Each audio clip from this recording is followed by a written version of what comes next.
On that last night of your cruise, have you ever wished that it would never end? Well, Kimberly and I just finished our first back to back cruise on Royal Caribbean, and we're here to share that experience with you. If this is your first time here, hi, I'm James with Sea Days and Sunsets, and together with my wife Kimberly, we bring you videos on travel, cruises, and a whole lot of gambling. But today we're just here to talk about what the experience was like on the Radiance of the Seas for our back to back. And it was something different we had never experienced before. And Kimberly and I did two different experiences to share those with you. So to begin with, what we did, I guess the most important thing is a back-to-back cruise is when you stay on the exact same cruise from one to the next. We've also done a side-to-side cruise, which is the other major term, which means you get on a different ship pretty much on the same day that you got off the previous one. And that experience, just to make that simple, is just like disembarking the ship regularly and then getting on the new ship. Sometimes Royal Caribbean offers transfers between the ports. Like, for example, if you're going from Miami to Fort Lauderdale or vice versa, they'll actually set up transfers for you on those side by sides. But the back to back experience here today was all about staying on the same ship. We did change rooms, so the important thing here is if you were to stay in the same room, you don't have to do anything. You stay completely packed, you do everything or unpacked, and you do everything as you would, though, as I'm going to explain, but your room stays the way it was.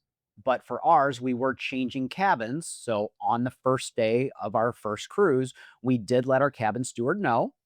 And he had originally told us that we were able to stay in our room until 9 a.m. So what we experienced was about 2 days ahead of time, we got a note in our room that explained the process. It explained that really these are treated as two separate cruises, exactly as you'd expect, but there were some specific requirements that we would go through for our experience. And here's I'm showing you the document that we received. And it explained again that we had to be out of our room by 9 a.m., that they would close out our account from the first cruise, and then everything would start up as the second. We had two options. One was to go out and explore Tampa, and the other was to stay on the ship if we didn't want to go out and explore Tampa. Kimberly chose to go out for a little bit, and I chose to stay on the ship. So, in doing so, we did two completely different things. We both started out the same way. We got the alerts, the announcements started in our room about 6:50 a.m. So that was a little more for us having this quiet experience that we were hoping for. It did wake us up and got us moving and everything like that. And then we got up, got moving, and we left our room about 7:30 to go get some coffee. And in doing so, our cabin steward said, "You know, you need to be out of your room by 8 o'clock, right?" And we were kind of surprised. And so we ran back in the room and packed everything up because we weren't packed at that point. We thought we had till 9 a.m. But we were able to pack quickly. We were expecting this. We were almost all the way packed, just hadn't, gotten our toothbrushes packed and got everything else rolling and everything. But all we had to do at that point was leave our luggage in our room. We let the cabin steward know we were leaving. We left our bags in the room fully packed, and he took them to our new room. So instead of getting coffee at the beginning there, we went and got coffee at the after that. We were out of our room by 8 o'clock. And then about 8:50, while we were waiting around until the 9:15 meetup, I decided to sneak down our new hallway and peek into our new room while they were cleaning it, and our luggage was already there. So I could not have been more excited. Everything was sitting there inside the cabin and just as we had hoped it would be. So this was a wonderful experience. It really went well.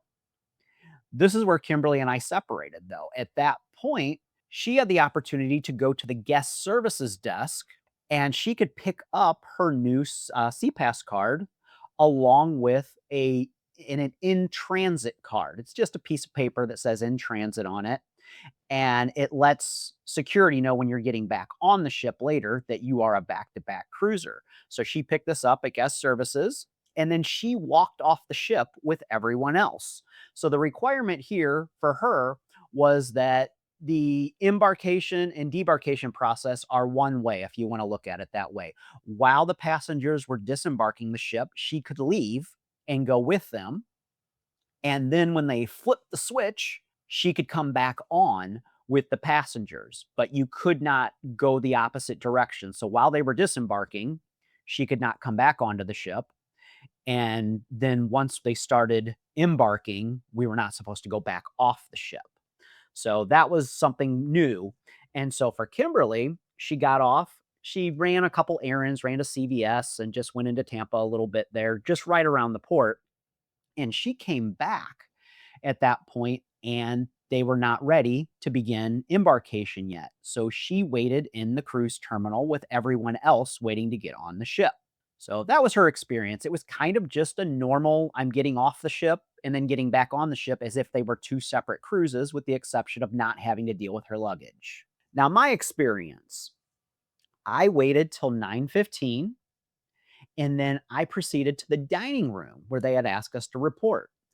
Upon going to the dining room, I checked in with one of the staff members there, and they gave me an envelope that actually had my new SeaPass card in it, and it had an in-transit card.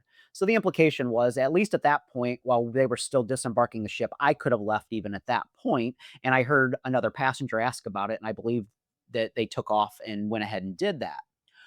But around 9:30, they began taking our entire group, everyone that was waiting in the dining room. They took us in all together off the ship, marched us down the normal process to leave, all the way through customs, where we ended up walking and going through facial recognition down in the customs area.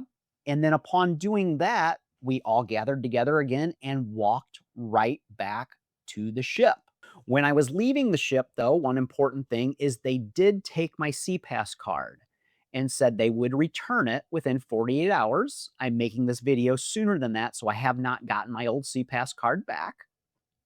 But they did take that one, and I had my new one for coming back on. So when we came back onto the ship, I used my new SeaPass card, and they dinged me back in pretty much the same way it would be if you just left the ship during an excursion, a port day out there.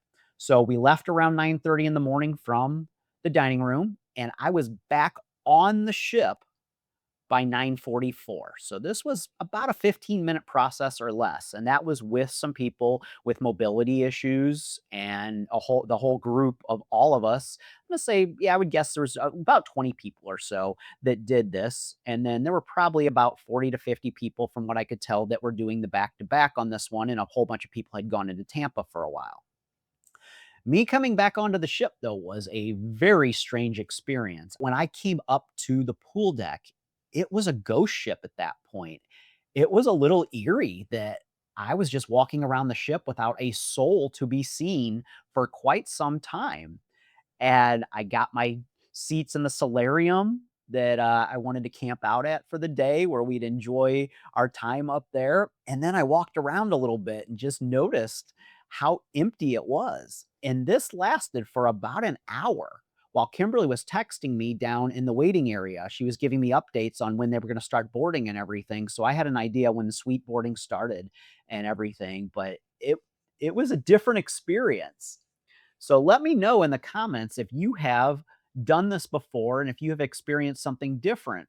The one thing that we found out, that in this one at least, is we had heard different things about how the experience was with the cabin steward. Some people had said they were allowed to leave all their clothes on hangers, even in their closet, and the cabin steward transported it. But our cabin steward made it very clear that he wanted us to have our bags fully packed. But he did a wonderful job of moving everything very, very quickly for us. So we were very excited about the experience. Please, if you enjoyed this video, we'd appreciate a like.